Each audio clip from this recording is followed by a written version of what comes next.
ofrecerá a continuación su conferencia Poesía Experimental, 3 apuntes y una postdata, previa a la presentación del libro de poesía visual de Antonio Monterroso Beoveo.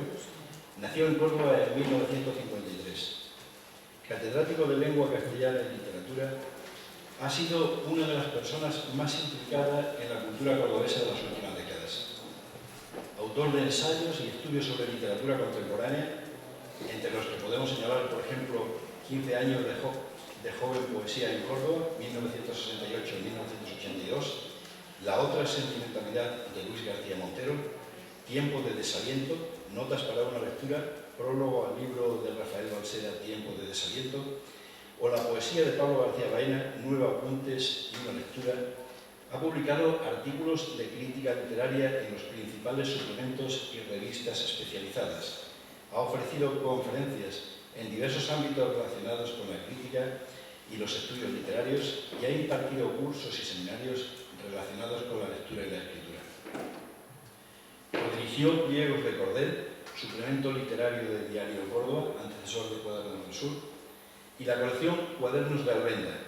Desde enero de 2011 a noviembre de 2013 edita Casa de Paso, un blog dedicado a la literatura, la crítica cultural y la actualidad sociopolítica. Desde 2010 publica mensualmente su almanaque. Ese mismo año publicó en una edición novenal la primera entrega de Figuraciones y Sospechas. Durante su etapa como director de Cultura y Educación del Ayuntamiento de Córdoba, de 1989 a 1995, además de la producción y gestión de los programas, actividades y publicaciones llevadas a cabo durante esos años, como los programas de acción educativa que convirtieron la ciudad en un recurso para el desarrollo curricular en primaria, secundaria y educación de adultos, o los programas de promoción cultural, dirigió el aula de poesía de la Posada del Potro, en torno a la cual se desarrollaron múltiples iniciativas relacionadas con la lectura, la escritura y la edición, germen de la extraordinaria revitalización poética que en las 2 últimas décadas se produce en la ciudad. En este taller se formaron autores de la talla de Eduardo García, María Rosal, que por cierto está ahí entre nosotros, Pablo García Casado, Antonio Luis Ginés y Federico Abad, a los que cabría sumar José Luis Rey, Juan Antonio Bernier, Juan Carlos Reche, Francisco Onieva o Rafael Antúnez, que asistieron al taller impartido en la Facultad de Filosofía y Letras. En este taller se publicaron, por ejemplo, los pliegos de la Posada, que tenemos aquí,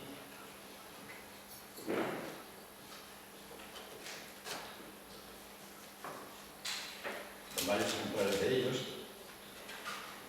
y por la labor desarrollada en el aula de poesía de la Posada del Potro, esta labor fue reconocida el 30 de septiembre de 2012 durante la 9ª edición de Cosmopoética, con un encuentro al que asistieron muchos de sus alumnos de aquella época. En esos años dirige asimismo las actuaciones municipales que condujeron a la declaración del Centro Histórico de Córdoba Patrimonio de la Humanidad, así como a la redacción del libro blanco Bases para la protección y difusión del patrimonio histórico de Córdoba. Es autor de Córdoba, Patrimonio de la Humanidad, publicado en 1998 por el Patronato Provincial de Turismo. Vinculado a diversas experiencias de innovación educativa, coordinó la Escuela de Verano Chiva.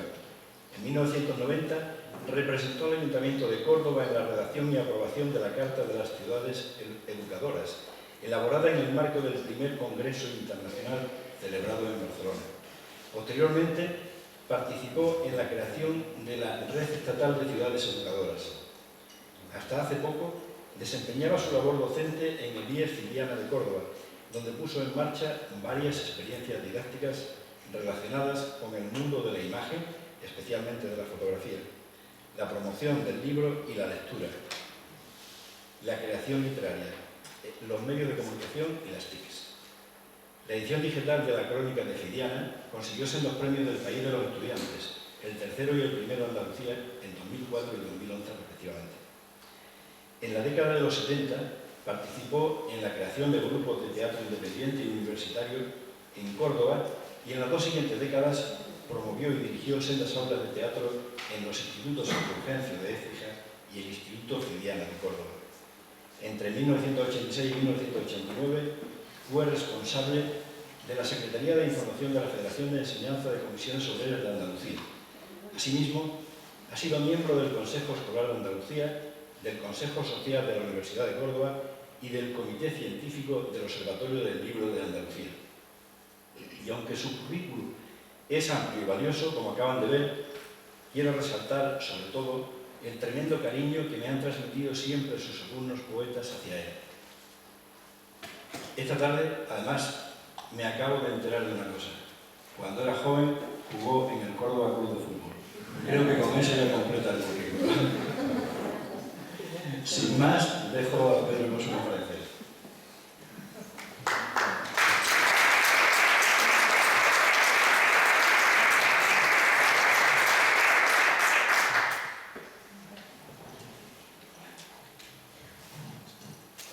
Muchas gracias.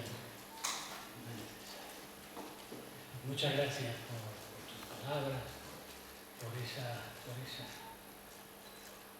relación de cosas. Me recordaba, cuando leías todo eso, recordaba una anécdota que le vi a Borges. Empezaron a hacerle una entrevista y empezó también el entrevistador y dio muchísimos datos. Y entonces Borges, cuando terminó, le dijo al entrevistador, estoy abrumado. ¿Cuántas cosas? Se ve que soy de viejo. Entonces, la sensación que da uno cuando le cuentan todas esas cosas. Muchas gracias, muy amable, por tus palabras. Bien, yo también tengo que empezar agradeciendo a una persona, a Antonio Monterroso, el hecho de que esté aquí, de que participe doblemente en ese proyecto que es, por una parte, este encuentro y, por otra parte, el libro que acaba de editar. Antonio me invitó a participar en ese libro y me dijo, ¿por qué no haces el prólogo? Y bueno, y te cuento en el prólogo. Y yo, lo que tú quieras. Por eso no está bien, porque tengo que atener a lo que hay en el libro.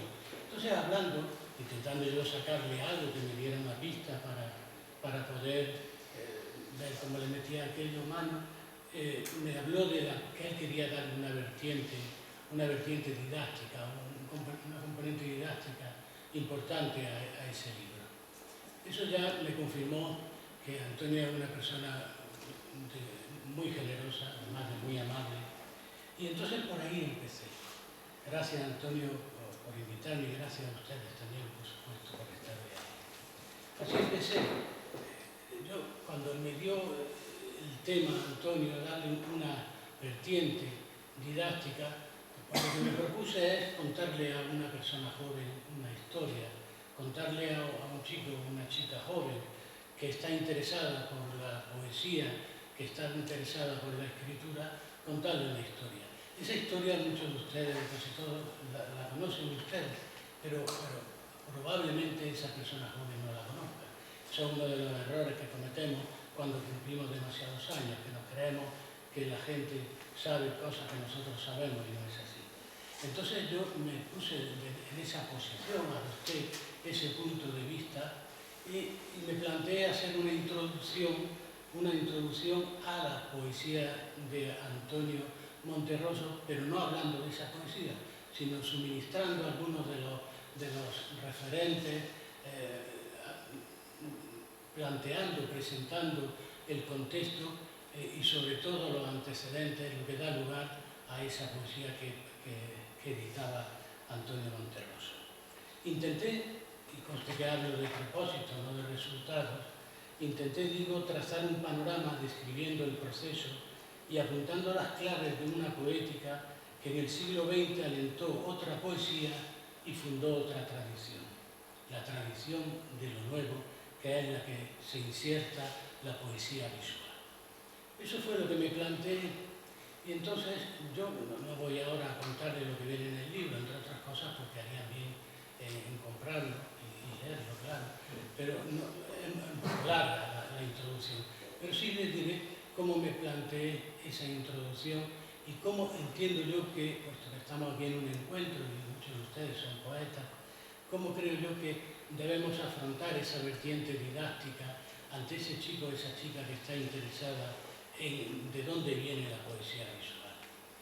A mi modo de ver, hay que partir de unas consideraciones básicas. Tenemos que dejar como principios claros y ya entonces le estoy haciendo propuestas para después un posible debate. En primer lugar, la poesía visual es poesía experimental. Decía Joan Brossa que era la poesía experimental de nuestro siglo. La poesía experimental es connatural, forma parte de las vanguardias, de esa experiencia insólita que se produce en el campo del arte y de la literatura en el siglo XX que conocemos como las vanguardias.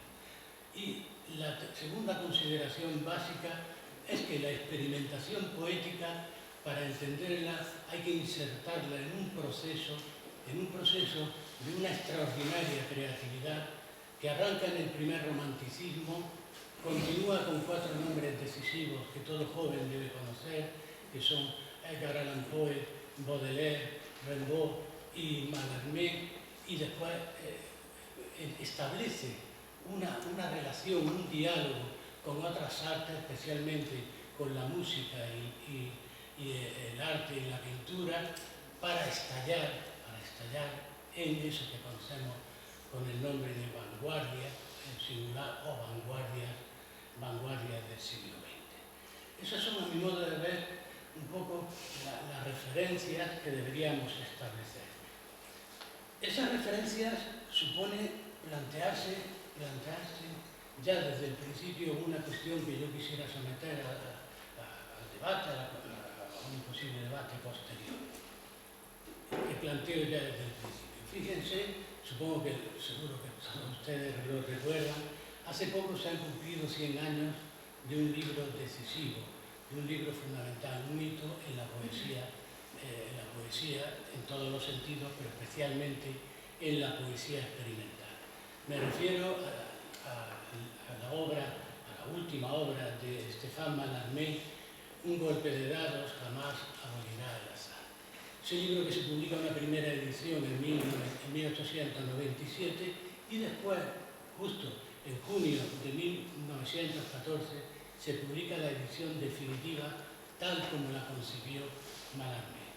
Ese libro es decisivo puesto que supone el punto de partida, abre de par en par las puertas de la experimentación poética. Pues bien, han pasado 100 años, nada más y nada menos.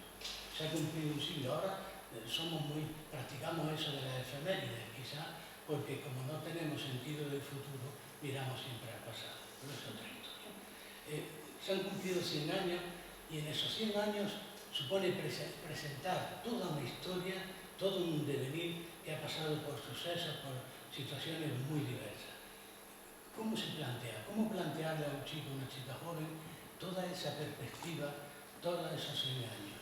Y en segundo lugar, ¿qué es lo que se ha hecho? ¿Cuál ha sido el resultado? ¿Sigue fluyendo ese río o ese río es ya, como decía Lorca, agua que no desemboca? ¿Dónde ha desembocado? Evidentemente en los poemas, ahí están los poemas de Antonio Monterroso.